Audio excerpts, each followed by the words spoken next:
Okay, this is how to get to the assignment on Google Classroom that I post on Friday or today. So log into class link. Okay, you'll see the social studies section. Click on that.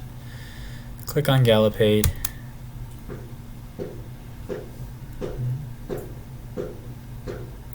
And then when you get to Gallopade, you should be able to log in.